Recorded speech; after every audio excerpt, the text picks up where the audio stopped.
Hola, bienvenidos, soy Evelyn.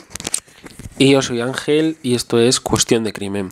Antes de nada, no olvidéis seguirnos en redes, en TikTok, Instagram, en YouTube, dar la campanita, etc.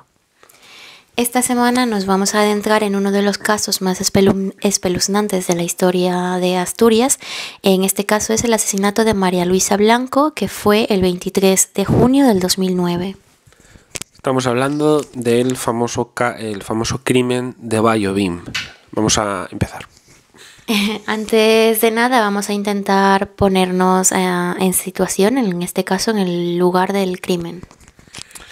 Bueno, todo sucede, como digo, en la ciudad de Oviedo, que es la capital del Principado de Asturias, y más concretamente en Vallobim, un barrio situado en el noroeste de la ciudad que pertenece al Distrito 2.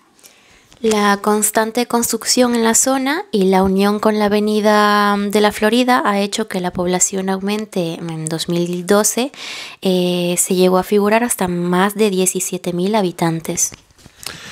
Es un barrio que empezó siendo un barrio obrero, que en los 80 se construyeron numerosas casas para albergar a los trabajadores de Renfe.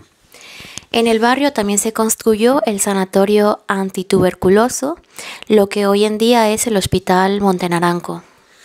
Bueno, ya situados en el barrio de Vallobim, nos remontamos a la noche de los hechos. Todo sucede en la noche de San Juan.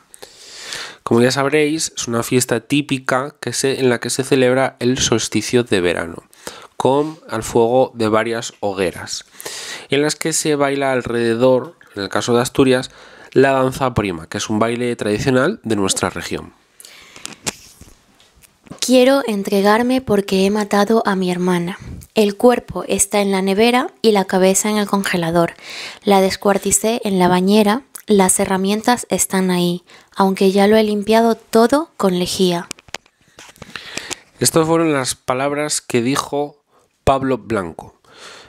Es lo que espetó a los policías que acudieron al domicilio que éste compartía con su madre, su hermana, 3 jóvenes a los que les había realquilado el piso y un bebé que tuvieron las personas realquiladas. El 25 de junio de 2009, 2 días después de los hechos. Así es como saltaba a la luz uno de los crímenes más macabros en la historia de Oviedo. Esta complicada historia comienza en julio de 2008 cuando Pablo Blanco, hermano de la víctima y que padece una discapacidad mental, al igual que su madre y su hermana, conocen a Cristian Mesa, al que invitó a vivir en el domicilio junto a su familia. En agosto de ese año apareció en escena la pareja formada por Jesús Villavirille y la menor Larisa, que acabaron viviendo en el piso y posteriormente teniendo un bebé. Al principio la convivencia se desarrollaría, según palabras de la Fiscalía durante el juicio, con total normalidad.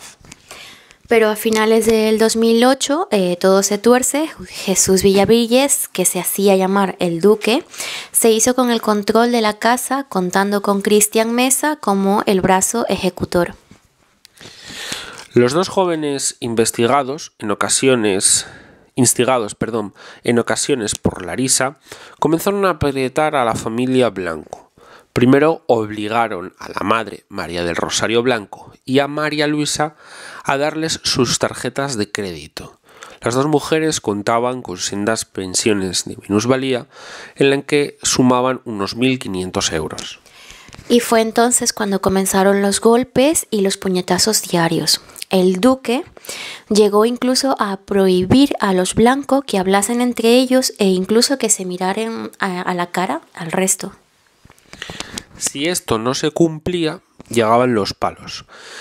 En ocasiones el Duque animaba a Pablo Blanco a pegar a su hermana y a su madre.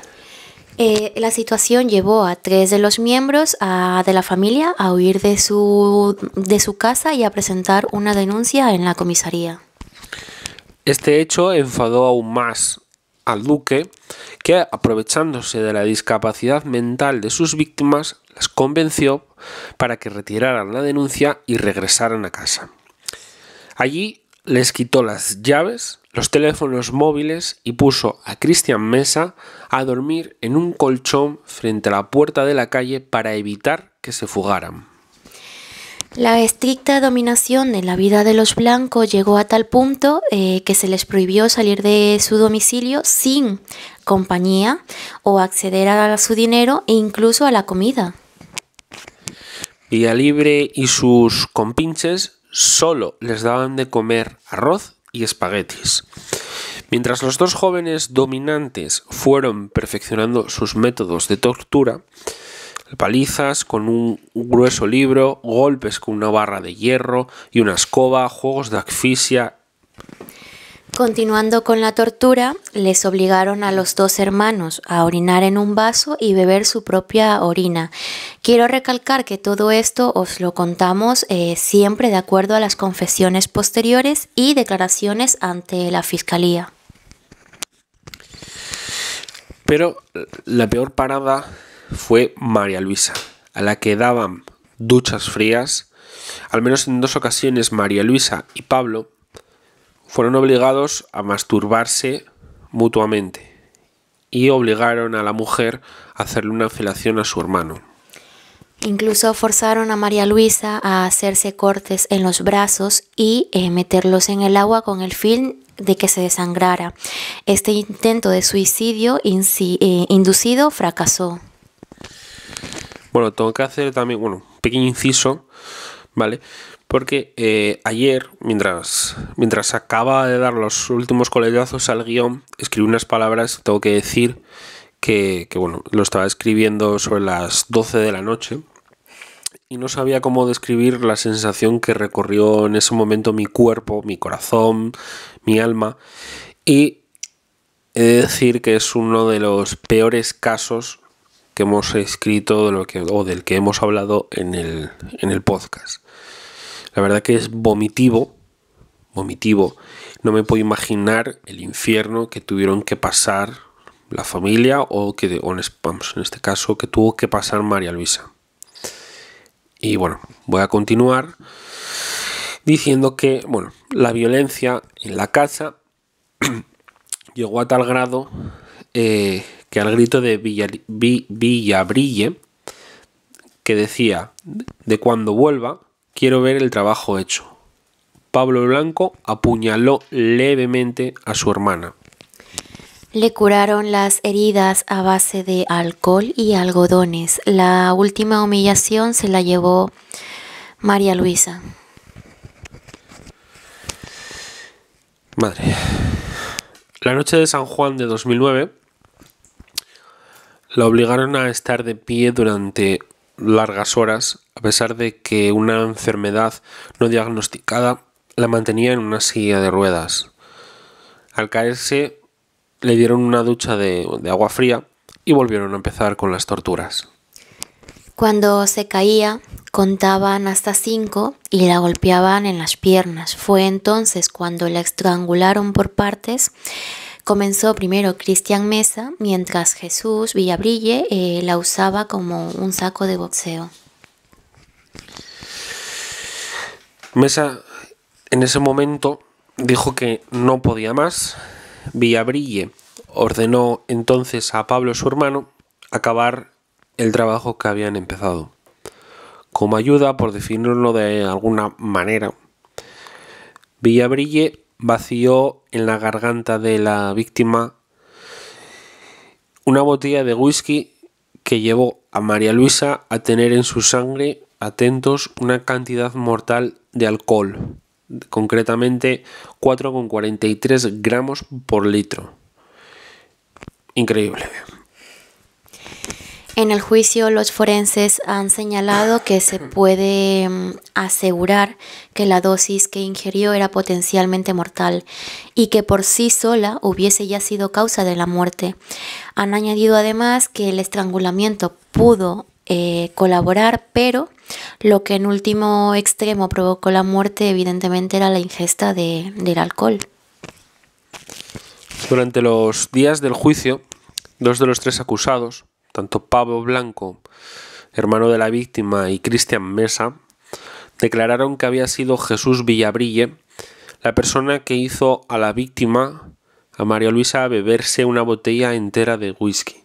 Primero le metió en la boca, se la metió en la boca con la mano mientras ella estaba tumbada en el suelo, y después le empujó la botella hacia adentro con el pie. El crimen se descubrió por una llamada a la Policía Nacional por parte de Jesús Villabrille, inquilino de la casa de Vallobín, la que alertó a los agentes. Dijo que tras un viaje a Madrid, que evidentemente posteriormente se demostró que nunca había existido, se encontró el cuerpo de la mujer troceada en la nevera. Al llegar al domicilio de la calle Mariscal Solís, los agentes encontraron los restos de María Luisa. Su cuerpo estaba en la parte de abajo en la nevera y su cabeza en el congelador. El juez consideró a todos ellos como culpables y también a Larisa como la inductora y añadió una serie de delitos hasta sumar penas de más de 140 años de prisión que después el Supremo rebajaría. Pablo, hermano de la víctima, cumplió su condena de 10 años y 2 días de cárcel, 9 años por asesinato, 2 meses por un delito de maltrato habitual y 10 meses por un delito de lesiones. Eso sí, lo hará en libertad, ya que lleva 2 años aproximadamente viviendo en libertad en un piso de acogida de la asociación Albéniz en Pumarín, en Oviedo. En un principio había sido condenado a 28 años y 5 meses de prisión, pero el Tribunal Supremo de Asturias redujo esa condena a 10 años. Lleva en libertad desde el año 2019. Por otra parte, Cristian Mesa se encuentra en la cárcel de León. Sobre él pesan 62 años, mientras que Jesús Villabrille permanece en la penal del puerto de Santa María. Este último está considerado como el cerebro de los acontecimientos que desembocaron en el espeluznante asesinato de María Luisa. Cumple una condena de 77 años si no median permisos. Ambos deberían cumplir 30 años de internamiento como mínimo antes de que su caso puedan ser revisados. Hubo una cuarta protagonista, como ya sabéis, en este crimen, que fue la novia de Villabrille, que se llamaba Larisa. Como era menor, fue procesada por el juzgado de menores y condenada a 10 años en el centro de internamiento de menores de Sograndio, que es una zona rural situada en Oviedo, porque, entre otras cosas, no hizo nada para evitar el crimen, tal y como dijo en la propia Fiscalía. En la actualidad ya ha cumplido su condena y está en libertad. En la actualidad, Pedro Blanco tiene ahora 49 años. Su madre, Rosario Blanco, va camino de los 82, siguen viviendo en Vallobín, en su modesto piso en propiedad. Ambos regresaron a la Casa de los Horrores en 2020. Primero la mujer, tras alojarse temporalmente en una residencia de ancianos en el Naranco, en Oviedo, y a los pocos días Pablo, como ya sabéis, después de haber estado viviendo en una vivienda de acogida también en Oviedo. Llevan una aparente vida tranquila, ambos con una minusvalía y discapacidad se encuentran bien. Digo bien después de aquello de que muriese mi hermana y pasar por prisión. Esas fueron las palabras del propio Pablo, que concedió en una, entrevista para el periódico El Comercio de aquí de Asturias. Bueno, hemos llegado al fin de este caso tan espeluznante. No sabría por dónde empezar, la verdad. Lo que sí me he dado cuenta que te ha costado mucho. Sí. Es el caso que más te ha costado. No sé, la mente de estos hombres, chica, no sé. A ver, por un lado, lo que he visto en la investigación que he realizado, buscando información y demás. A ver, tal y como destacaba la fiscalía, el juez y demás durante el juicio, todos los implicados en el crimen, ninguno, porque además, bueno, evidentemente se les hicieron pruebas psicológicas y forenses a todos los culpables para ver hasta qué punto estaban viendo la cabeza. Sí, estaban... A ver, todos fueron declarados que no entendían, digamos, no razonaban lo suficiente como para entender que lo que estaban haciendo, bueno, pues podría estar bien, mal, que al fin y al cabo lo que hicieron fue pues seguir las órdenes, en este caso, de Jesús Villabrille, que ese sí, que fue el que de hecho el que recibió la mayor condena, 77 años de prisión. Ese sí estaba acuerdo, a él no se le encontró ninguna enfermedad mental, ninguna enfermedad psicológica, psiquiátrica, no se le encontró ninguna enfermedad y los psicólogos forenses sí determinaron que era una persona mala, completamente deshumanizada, que mató a esa mujer y que además les comió la cabeza al resto para que siguieran sus órdenes y hicieran lo que él quisiera.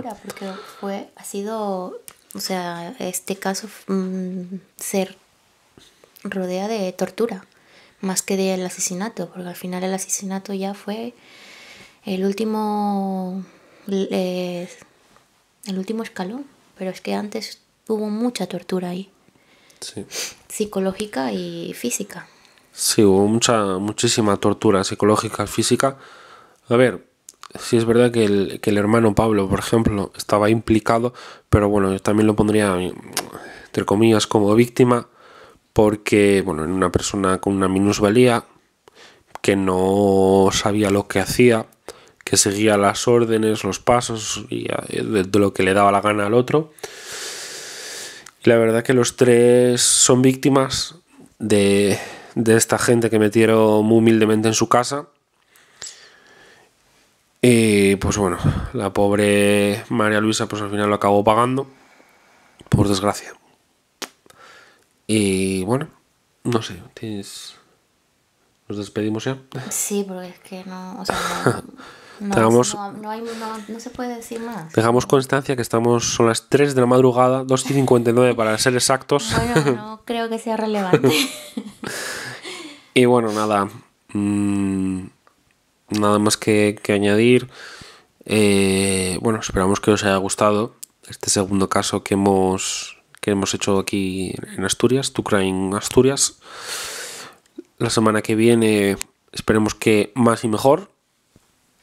¿Más y mejor? Más y mejor, por supuesto. Siempre trataremos de mejorar. Y si nos dejáis comentarios para cosas que tengamos que mejorar, también. O sencillamente decir me gusta. Eso es. Lo primero, comprar un micrófono, 2 micrófonos en este caso, para no andar pim. Es que ese es mío para empezar. Bueno, nada. No olvidéis, pues eso, suscribiros, darle like a la campanita, dejarnos algún comentario, yo qué sé, cualquier cosa que nos anime a continuar. Vale, nos vemos la próxima semana. Nos vemos. Chao.